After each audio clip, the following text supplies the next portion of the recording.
My name is Thelma, 57 years old, and until yesterday I was the Human Resources Director at Westfield Corporation. Tonight at our family dinner, I shared that I left my job due to health concerns.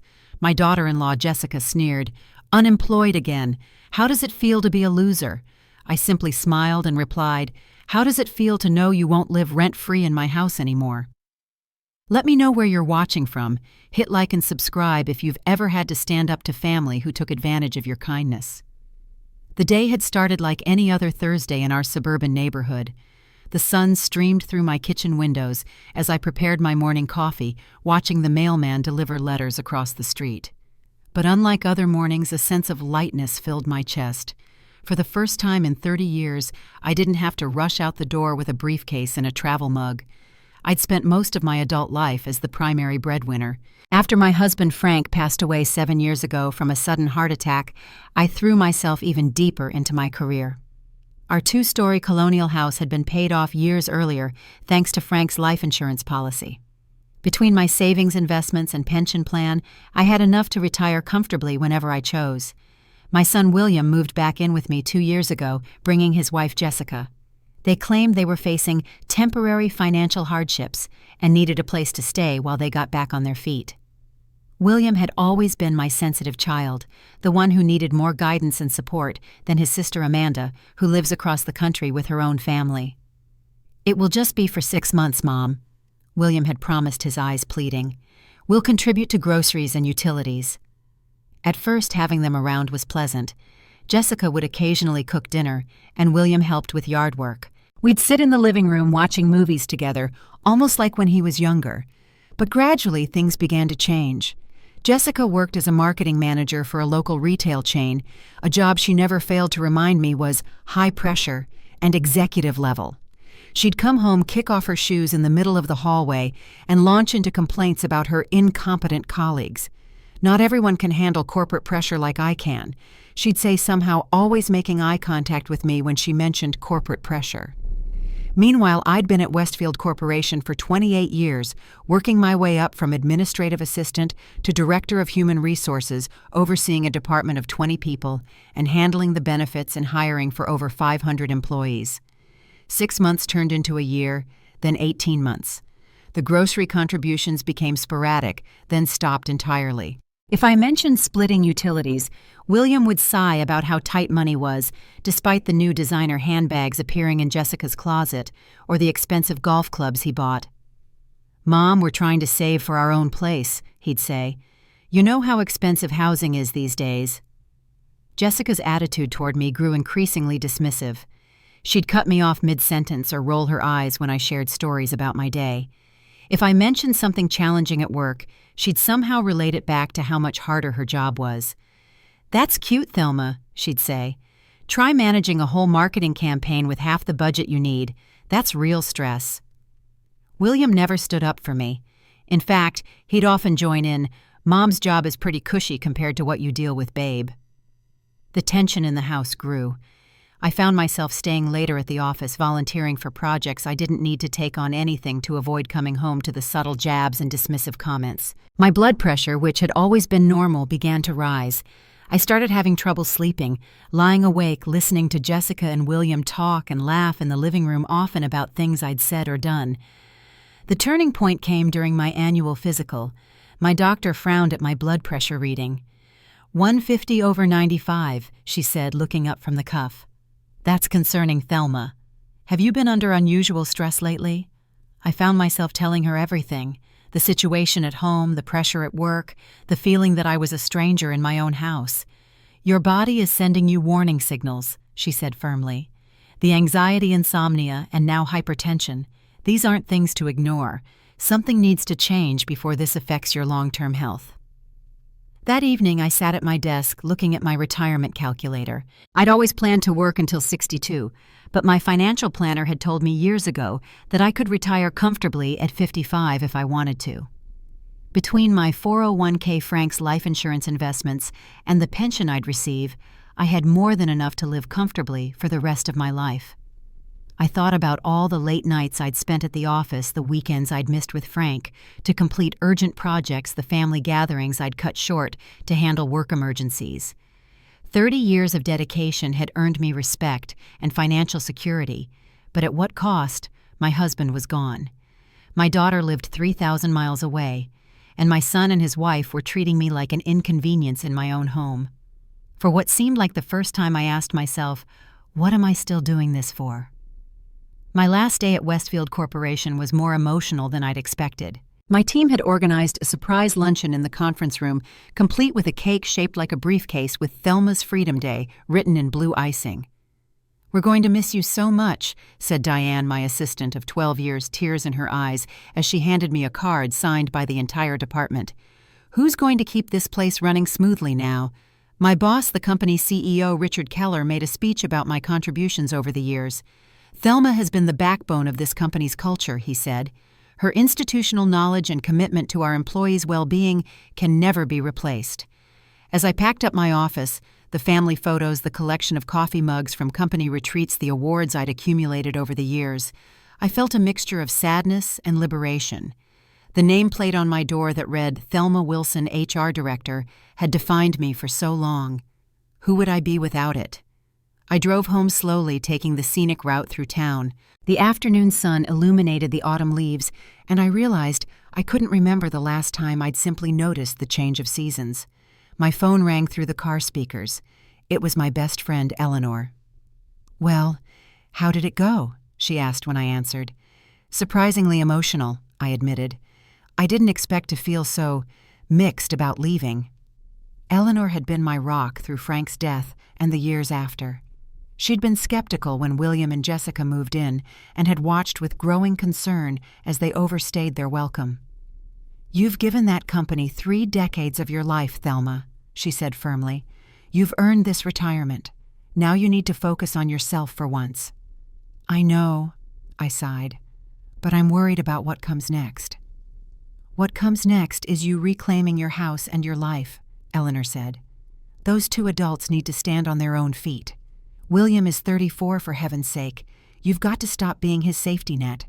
"It's not that simple," I protested weakly. "It is exactly that simple," Eleanor countered.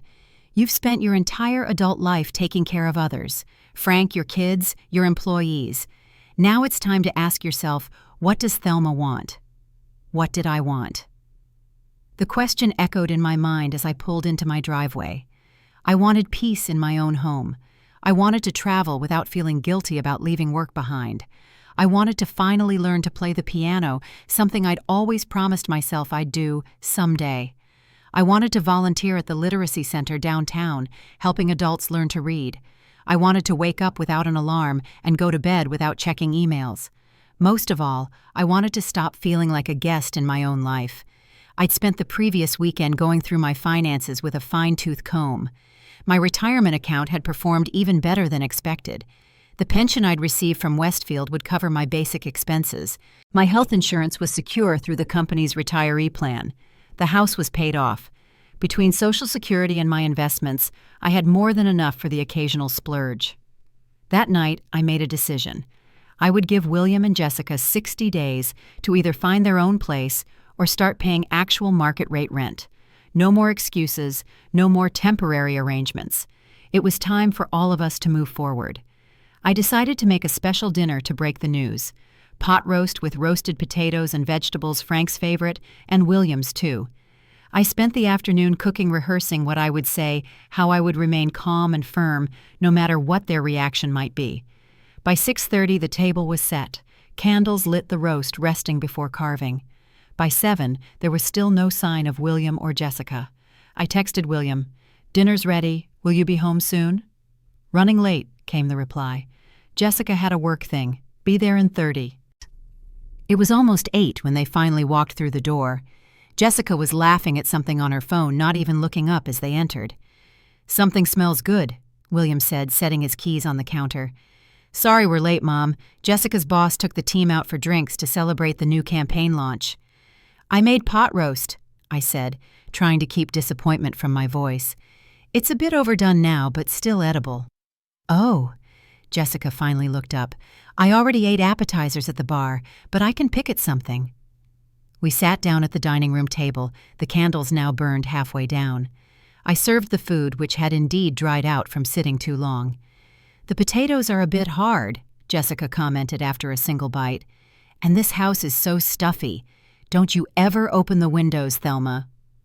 William shot her a look, but said nothing to defend me. I took a deep breath. "I have some news to share with both of you." They both looked up William with a forkful of food halfway to his mouth. "I've decided to retire. Yesterday was my last day at Westfield." There was a moment of silence. "Retire." William's fork lowered slowly. "But you're only 57. I thought you were going to work until at least 62. "I've been having some health issues," I explained. "Nothing serious yet, but my doctor is concerned about my blood pressure and stress levels." Jessica set down her water glass with a thud. "So you're unemployed again?" "Again?" I questioned. "I've never been unemployed before." She waved her hand dismissively. "You took that leave when Frank died. That's basically the same thing." I felt heat rising in my face. Taking bereavement leave after my husband's death is not the same as being unemployed, Jessica. "Whatever," she said with a smirk.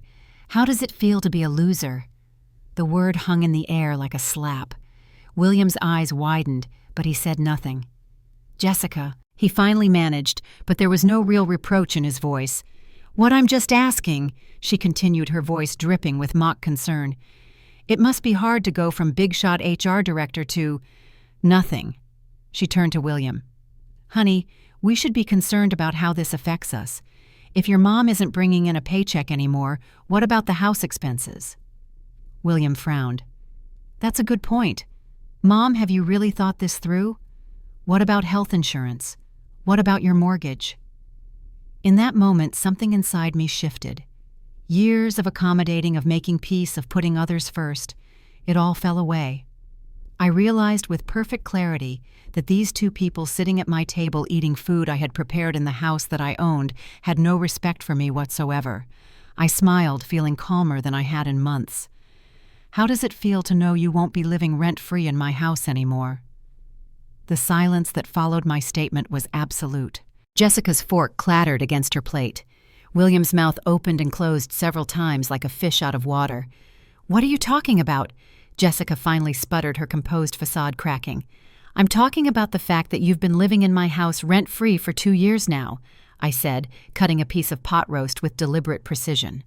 "That arrangement is coming to an end." "Mom, you can't be serious," William said, his voice rising in panic. "We're family." "Yes, we are family," I agreed. "And family supports each other. Family respects each other. Family doesn't call each other losers for prioritizing their health." Jessica's face had turned an interesting shade of red. "It was just a joke. You're being way too sensitive." I took a sip of my water, feeling remarkably steady. "Let me be clear about my financial situation, since you both seem concerned.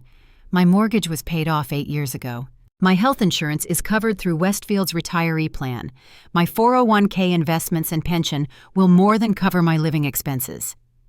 I set down my glass and looked them both in the eye. "I've worked hard for 30 years. I've saved diligently. I've planned for this. I don't need to work anymore, and my doctor advises that I shouldn't give in my rising blood pressure and anxiety." "But what about us?" William asked, his voice small. "What about you?" I countered. "You're both employed adults in your 30s. It's time for you to have your own place." Jessica's expression changed rapidly, morphing from shock to calculation. "Thelma, you know how expensive housing is these days. We've been saving, but we're not quite there yet." "I understand that," I said, "which is why I'm giving you 2 options. Option 1, find your own place within 60 days. Option 2, start paying market rate rent for staying here, which would be $2,000 per month plus 1/3 of the utilities." William nearly choked on his water. $2,000, that's insane." "That's actually below market for this neighborhood," I replied. "I checked. A 2-bedroom apartment in the complex down the street is going for $2,300. "But we're family," William repeated, as if that single fact should override all other considerations. "Yes, and as family, you should want what's best for me. Right now, what's best for me is reclaiming my space and reducing the stress in my life." Jessica's tactics shifted again. Her eyes suddenly welled with tears. "I thought we were getting along so well," she said, her voice trembling. I thought you liked having us here." "At first I did," I admitted, "but that changed when the 6-month temporary situation turned into 2 years, when the promises to contribute financially evaporated, and when the basic respect you'd show to any roommate disappeared." William looked genuinely shocked. "Mom, if this is about Jessica's comment just now—" "It's not about one comment," I interrupted. "It's about a pattern of behavior from both of you. It's about me feeling like a stranger in my own home. It's about realizing that I've spent my entire adult life putting others first, and now it's time to prioritize my own well-being." Jessica's tears vanished as quickly as they had appeared. "This is ridiculous. You're being selfish." I nodded slowly. "Maybe I am. But after 30 years of putting everyone else first, my employers, my husband, my children, perhaps I've earned the right to be a little selfish." William tried another approach. "Mom, we really are saving for a place.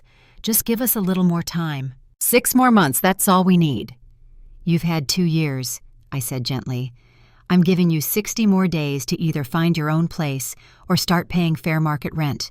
That's my final decision." Jessica pushed back from the table, her chair scraping loudly against the hardwood floor. "You're going to regret this," she said, her voice cold. "Come on, William. Let's go upstairs. I can't believe we're being treated this way." William hesitated, looking between his wife and me. For a moment I thought he might stay, might actually talk to me like an adult. But then he stood and followed Jessica without another word. I remained at the table, surrounded by the remains of the dinner I'd prepared with such care. But instead of feeling sad or guilty, I felt something unexpected relief. For the first time in years, I had stood up for myself. I had set a boundary and held firm. I began clearing the dishes, humming softly to myself.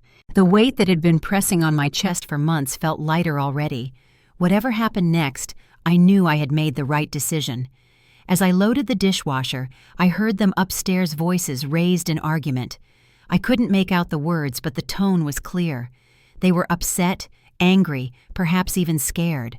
Part of me, the mother part, wanted to go up and comfort William, to tell him everything would be okay.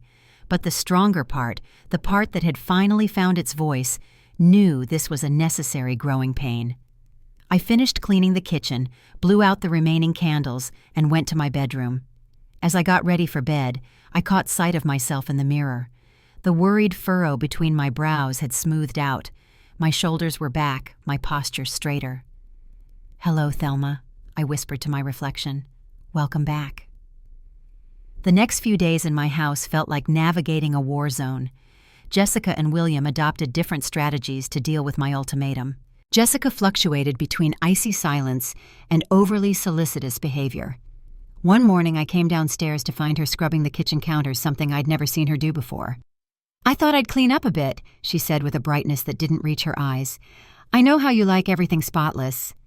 Later that same day, she accidentally knocked over my favorite vase, shattering it beyond repair. "Oops," she said flatly, not even pretending to be sorry. "Accidents happen." William took a different approach. Every conversation became a negotiation. "Mom, you have to understand our position," he said one evening as I sat reading in the living room. "We've been budgeting based on not having housing expenses. This completely throws off our financial plans." "I understand that change can be difficult," I replied, not looking up from my book. "That's why I'm giving you 60 days to adjust." "But why now?" he pressed. "Why not give us until next summer? Or at least until after the holidays?" I set my book down and looked at him directly. "William, when you moved in, you said it would be for 6 months. That was 2 years ago. I've been more than patient." "But things have been tough," he insisted. "The economy, housing costs. Has your salary decreased in the last 2 years?" I asked. "Well, no, but has Jessica's—" "No, she actually got a promotion, but—" "And have either of you had unexpected medical expenses or other financial emergencies?" He shifted uncomfortably. "Not exactly, but—" "Then what exactly has been tough?" I asked. "Because from where I'm sitting, it looks like you've both had steady incomes with minimal expenses, since you pay nothing for housing and rarely contribute to groceries anymore." William's face flushed. "You make it sound like we've been taking advantage of you." I raised an eyebrow but said nothing. "We appreciate everything you've done," he continued, his tone softening. "We really do. But this ultimatum feels so sudden and harsh. It's not an ultimatum, I corrected him. It's a boundary, and it's not sudden. It's 2 years overdue. His expression hardened. So that's it. No discussion. We are discussing it, I pointed out. But the decision is made. 60 days to move out or start paying market rent. He stormed out of the room, muttering something about me being unreasonable. The next day, I was organizing some paperwork in my home office when I came across a stack of mail that had been shoved behind a bookshelf. Bills, bank statements, and credit card offers, all addressed to William and Jessica. Normally, I would have respected their privacy, but something made me pause. I noticed the corner of a bank statement sticking out, showing a balance much higher than I would have expected. Curiosity got the better of me. I pulled out the statement and saw a savings account with just over $48,000. The statement was 3 months old, so the balance was likely even higher now. Next was a credit card bill showing charges for designer clothes, expensive restaurants, and a weekend getaway to a luxury resort, all within the last month. So much for their financial hardship. They weren't struggling to save for a place. They were taking advantage of free housing to fund a lavish lifestyle. I carefully put everything back exactly as I'd found it. This discovery didn't change my decision, but it did eliminate any lingering guilt I might have felt. That evening, I met Eleanor for dinner at our favorite Italian restaurant, something I rarely had time for when I was working. "You look different," she remarked as we settled into our booth. "More relaxed, despite everything going on." I smiled. I feel different. Standing up for myself was liberating. "And how are the ungrateful duo taking it?" I filled her in on the past few days, including my discovery of their financial situation. Eleanor shook her head. "I'm not surprised. William has always been a bit entitled, and that wife of his is a piece of work." "I keep waiting to feel guilty," I admitted. "He's still my son, and I hate this tension between us. But every time I start to waver, Jessica says or does something that reminds me exactly why this change is necessary." "Stay strong," Eleanor advised, reaching across the table to squeeze my hand. "This is long overdue. And trust me, it's the best thing for William too, even if he can't see that now." When I returned home, the house was dark, except for a light in the living room. I found William sitting alone, staring at his phone. "Where's Jessica?" I asked, setting down my purse. "Out with coworkers," he replied without looking up. "Mom, we need to talk." I sat down across from him, bracing myself for another negotiation attempt. Instead, he surprised me. "Jessica and I had a big fight today. She said some things about you, things I didn't like." This was new. "What kind of things?" He looked uncomfortable. "She called you selfish, said you were punishing us because you're jealous of her career success. She said once you get too old to live alone, we'd end up with this house anyway, so we should just wait you out." The casual cruelty of it took my breath away. "And what did you say to that?" "I defended you," he said, but his eyes slid away from mine. "Sort of. But Mom, the thing is..." He took a deep breath. "If we have to leave or start paying that much rent, I'm not sure we can stay together." "What do you mean?" "Jessica says she didn't sign up for this. She expected certain things when she married me, and paying thousands in rent wasn't part of the plan." His voice cracked. "She's threatening to leave me if we have to move out." My heart sank. This was emotional manipulation, plain and simple. "William, if someone will only stay with you under certain financial conditions, that's not love." "You don't understand," he said, his voice rising. "Not everyone had what you and Dad had. Some of us have to compromise." "Compromise is healthy," I agreed. "But this sounds like emotional blackmail." He stood up abruptly. "I knew you wouldn't understand. If Jessica leaves me, it's on you. I hope you're happy alone in this big empty house." As he stormed upstairs, I sat in the darkened living room, his words echoing in my mind. Was I being too harsh? Was I risking my relationship with my son over something that could be resolved with more time and patience? Then I remembered Jessica's comment about waiting me out until I was too old to live alone. The casual expectation that my home would eventually be theirs, not through love or care, but through the simple passage of time and my eventual dependence. No, my decision was the right one, painful as it might be in the short term. The next day, I heard Jessica on the phone with her parents. She was in the backyard and clearly didn't realize I was in the garden shed putting away some tools. "I don't understand why you can't help," she was saying, her voice tight with frustration. "It would just be alone until we find our own place. No, we can't stay with William's mother anymore. Because she's being unreasonable. She's demanding rent all of a sudden. Well, of course we have savings, but that's for our future, not for wasting on rent." There was a long pause. "Fine," she finally spat. "But don't expect us to take care of you when you're old." She ended the call and stomped back into the house. I remained in the shed for a few extra minutes processing what I'd heard. So her own parents had refused to help, probably seeing through her manipulation, just as I had. As the days passed, the tension in the house continued to build. Jessica began staying out later and later, while William grew increasingly distant and sullen. The deadline I'd set was now just 40 days away, and there were no signs that they were making any real effort to find another place to live. On a rainy Tuesday evening, about 3 weeks after our initial confrontation, I arrived home from a volunteer orientation at the Literacy Center downtown.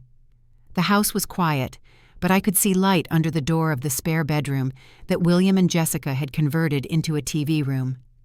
As I hung up my coat, I heard their voices, not arguing for once, but speaking in low, conspiratorial tones. I wasn't trying to eavesdrop, but as I passed by the door, Jessica's words stopped me cold. "We just need to bide our time," she was saying. "She can't kick out her own son. She'll cave eventually." "I don't know." William sounded uncertain. "She seems pretty serious this time." "Trust me," Jessica insisted. "She's bluffing, and even if she's not, what's she going to do? Physically drag us out, call the police on her own son? Not happening." "Maybe we should just start looking for a place," William suggested, "just to have options." Jessica's laugh was sharp. "Why waste the effort? Look, worst case scenario, we pay her rent for a few months, but long term this house will be ours anyway." "What do you mean?" "I mean she's not getting any younger. In 5 or 10 years she won't be able to live here alone anymore. We'll move her into assisted living and take over the house. It's the natural order of things." There was a pause, and I held my breath, waiting for my son to object to this callous plan. "I guess," he finally said. "But that seems kind of, I don't know, calculating." "It's not calculating, it's practical," Jessica countered. "Your sister lives across the country. Someone has to take care of your mom eventually. Might as well be us. And if we get a nice house out of the deal, where's the harm?" I'd heard enough.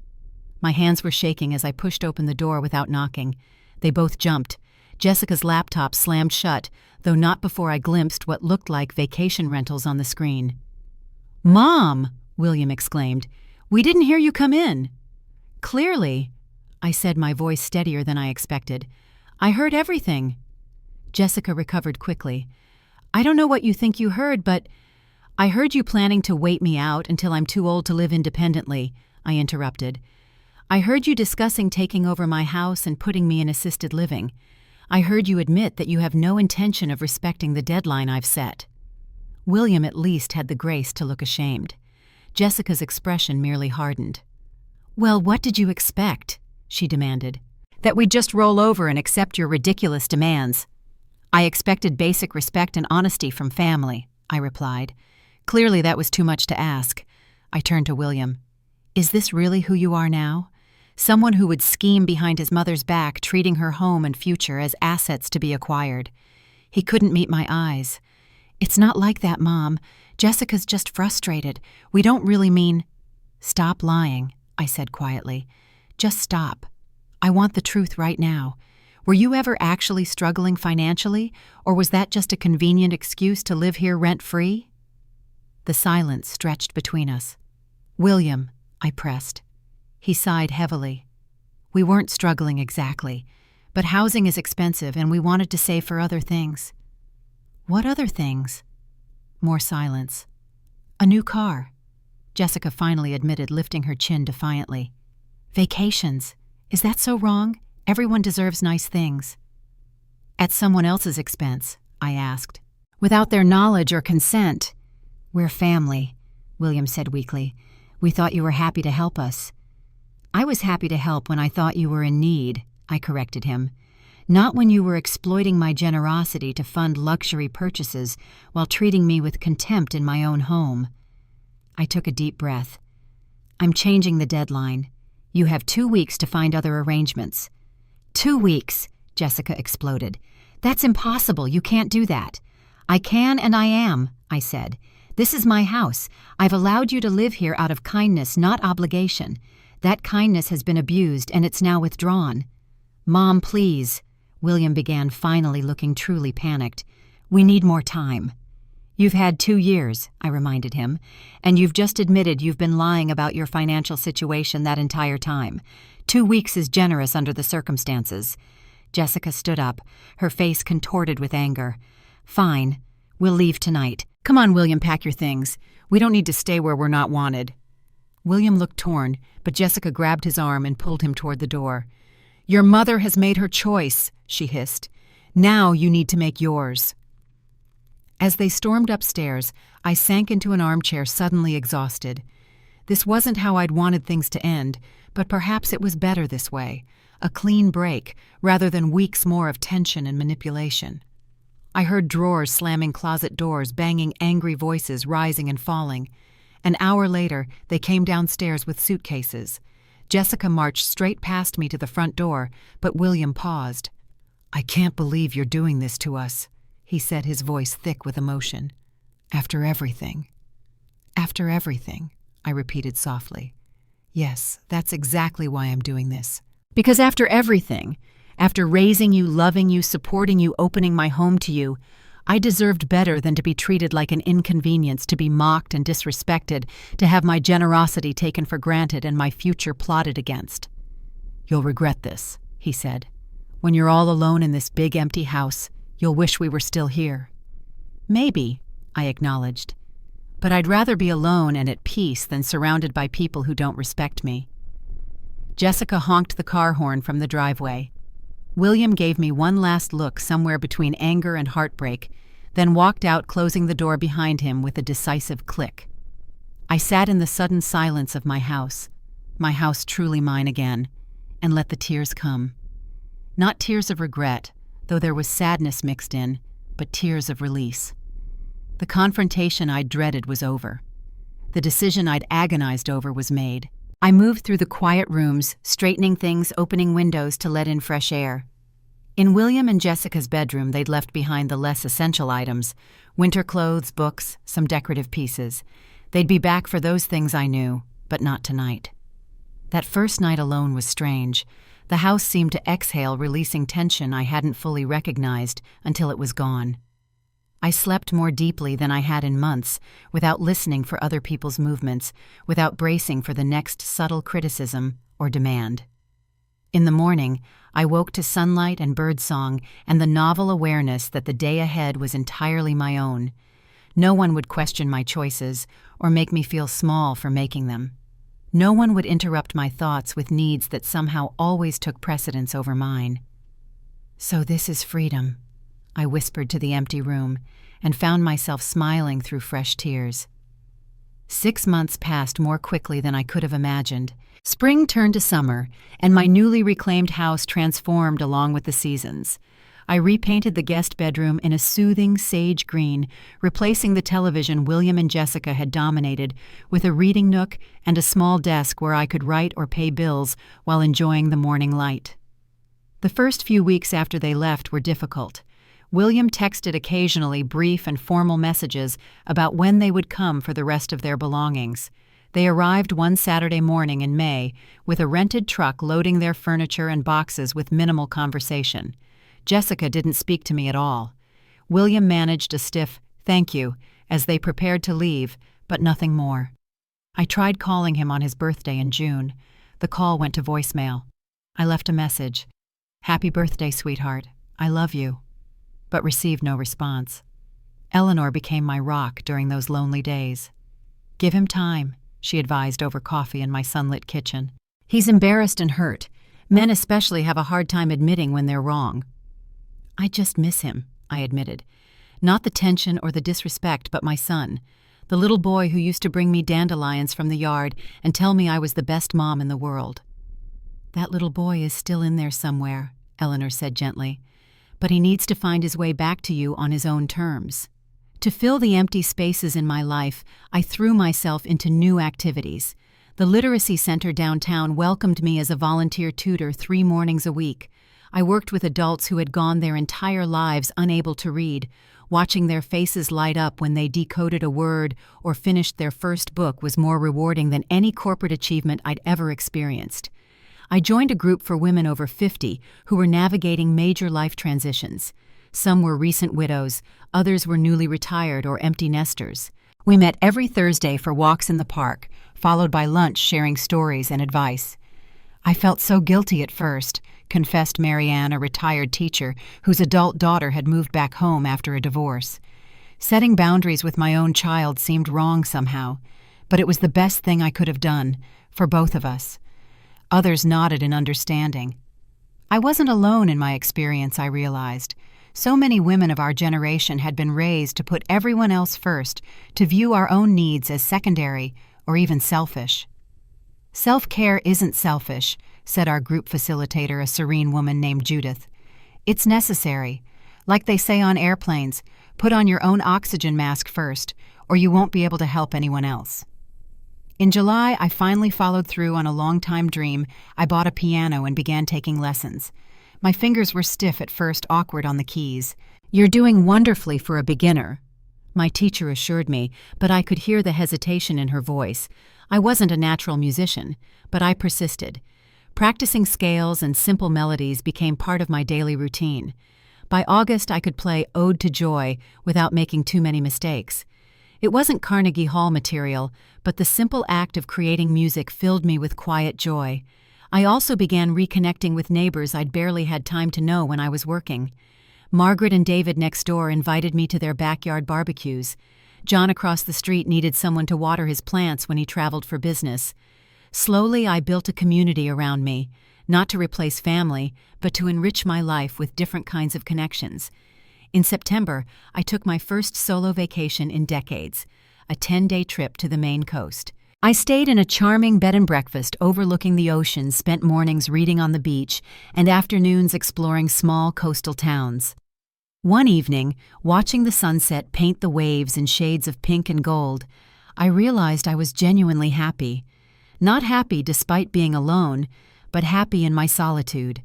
Happy with the woman I was becoming, someone who valued herself enough to set boundaries, who pursued her own interests without apology, who could enjoy her own company.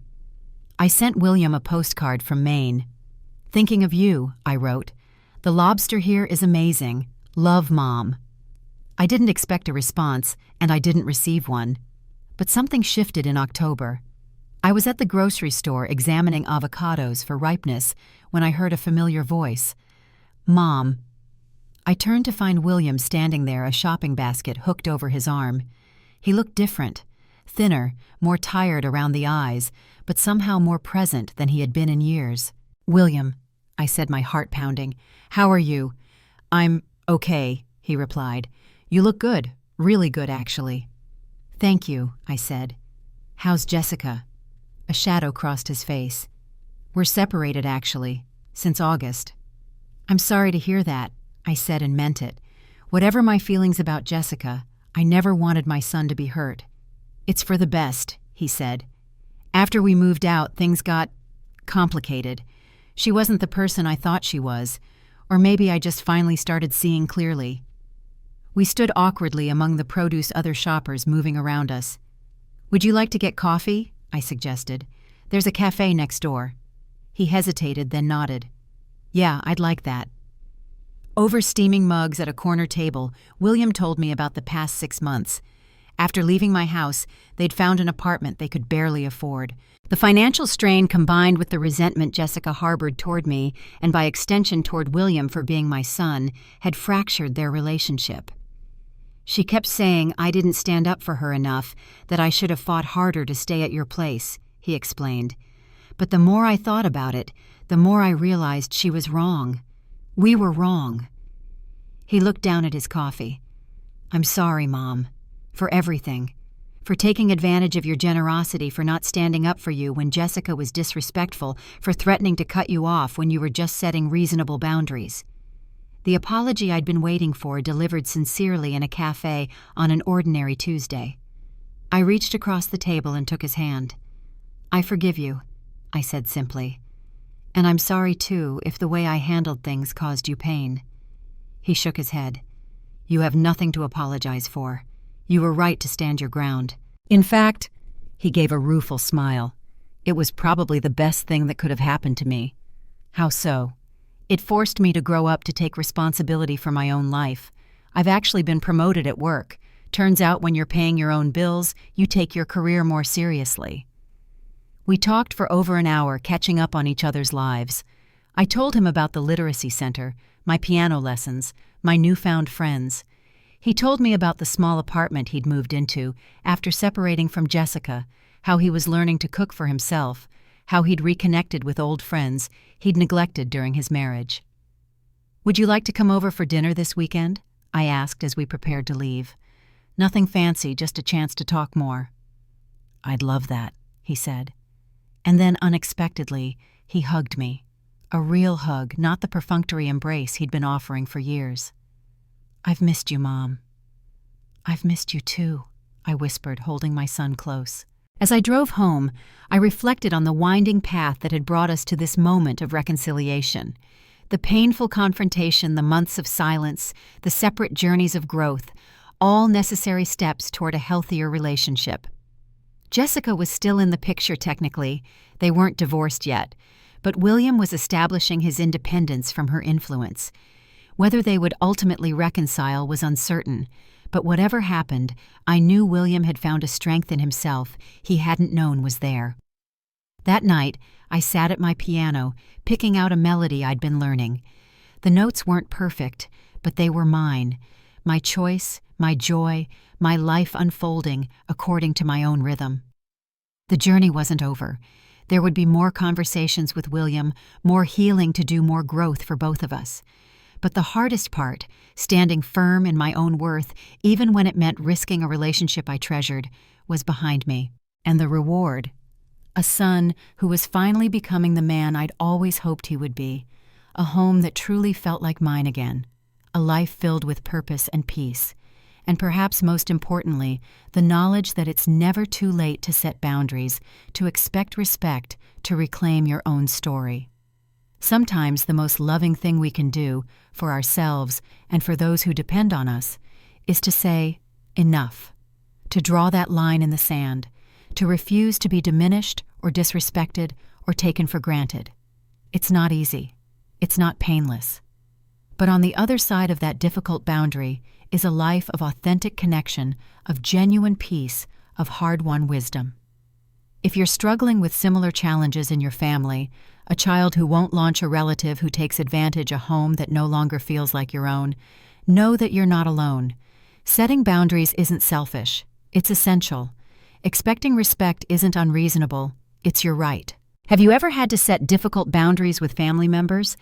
How did you find the strength to stand your ground? Please share your experiences in the comments below. And if you found this story helpful, please like and subscribe to hear more stories of women reclaiming their power and their peace. Remember, it's never too late to start putting yourself first. Thank you for listening, and may you find the courage to speak your truth today.